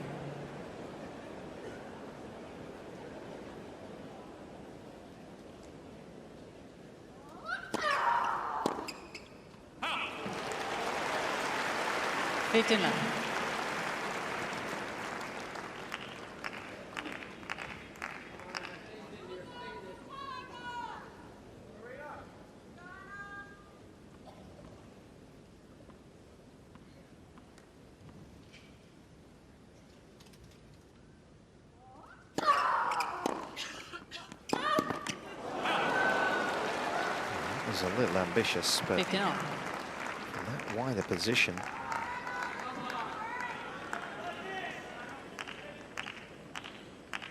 Been that sort of night, though, isn't it?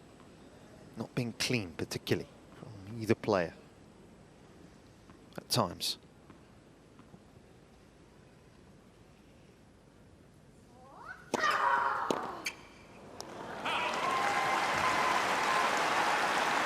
A couple of points away is the two-time defending champion, who's had to work hard this evening. Far from pretty.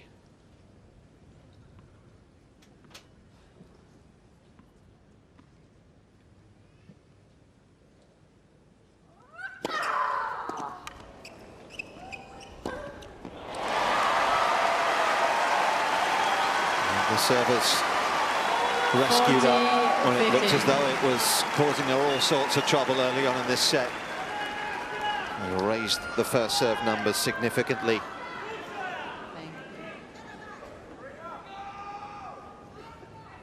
Thank you. Ladies and gentlemen, please.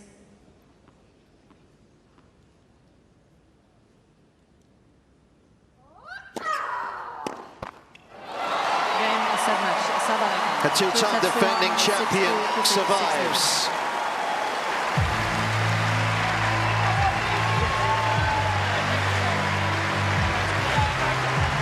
A warm embrace. Aryna Sabalenka drops her first set of the tournament, but hangs on to secure victory in 1 hour and 53 minutes. She'll take on her very good friend, Paula Badosa, in the last 4. Please put your hands together. Good run for Pavlyuchenkova. Maybe slightly unexpected, who knows. Had not had the matches behind her coming into this week, but managed to get 4 wins on the bounce. But once more, it is a case of coming up short in the last 8. Been a little bit of a familiar pattern for her over the years. But she is heading home. As this lady is still on course for a 3-peat here in Melbourne.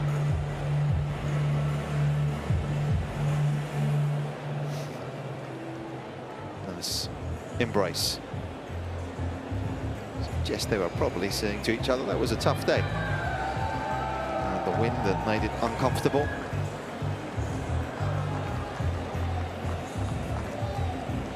Pavlyuchenkova making her mark. First set, of course, that Sabalenka's dropped actually in 2 years here. Let's hear from the winner, who is alongside Jelena Dokic.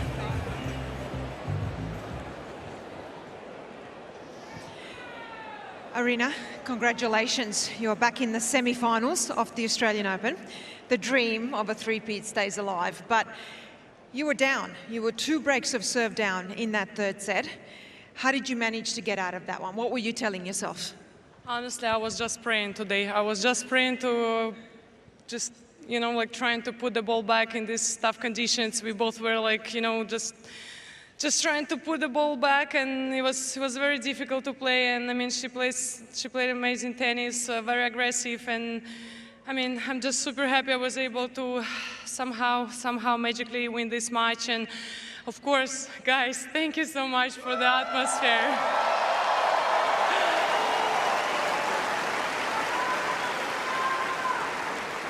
Now you guys can enjoy battle between Djokovic and Alcaraz. Definitely going to be a bit better tennis. No, I think they were here for you. Give yourself some credit, give yourself some credit. You haven't lost a set this year until tonight, but you also haven't lost a set at the Australian Open up until tonight in the last 2 years. Is that almost a good thing? Puts a bit of pressure off, but you also have a tough match going into the semi-finals? I mean, I would say that anyway, I had some tough battles in the 2nd round. I was 5-2 down, so it was a very difficult match. And, you know, sometimes maybe it's good to have these tough battles, to go through it, to be tougher for the last stages of the tournament. I don't know. I mean, I wish I would win this match in straight sets, you know. But it is how it is. I'm glad I'm in the semis, and I mean, I cannot wait to play against Paula. Talking about tough, last question, and I'll let you go. You've got this tattoo right here, Tiger. For those that don't know, can you give us an explanation of what that means, why it's so important to you, and when did you get it? How old were you? Well, I was 1 month before 18, and I don't know, I was born year of Tiger, and I was literally dreaming for 6 months about getting Tiger tattoo, and you know, after 6 months of these crazy dreams, I was like, you know what, okay, I have to go and get it done, and now it's a reminder of never give up, and just stay aggressive, stay hungry, and push yourself no matter what's going on in your life.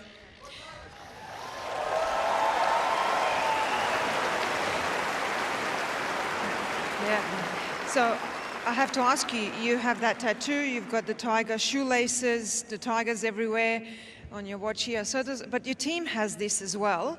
Yeah. But do they have a Tiger tattoo? I mean, I think it's about time. They've been with you for 6 years. How about if you win the Australian Open for the 3rd time? You know what? After Jelena Rybakina coach did tattoo after her winning in Wimbledon, you know what I told my team? I'm like, you see, guys, this is the true love, you know? I mean, and now they just run away, you know? You cannot see them. So yeah, I mean, we're gonna talk about that. You have to make that happen. But how about this? If you win your 3rd Australian Open, you get a tattoo of something that reminds you of Australia and the Australian Open. I do. If I win it, I mean, you never know, fingers crossed. And we're gonna celebrate. I'm gonna put something in their drink, so I'll put them in sleep, and I'm gonna make, I'm gonna call it tattoo specialist, so they're gonna wake up with a tiger tattoo. How about that? I'm kidding, just kidding, you know. That's a no, and we'll leave it there. Well done. We see you in the semi-finals. Ladies and gentlemen, Aryna Sabalenka.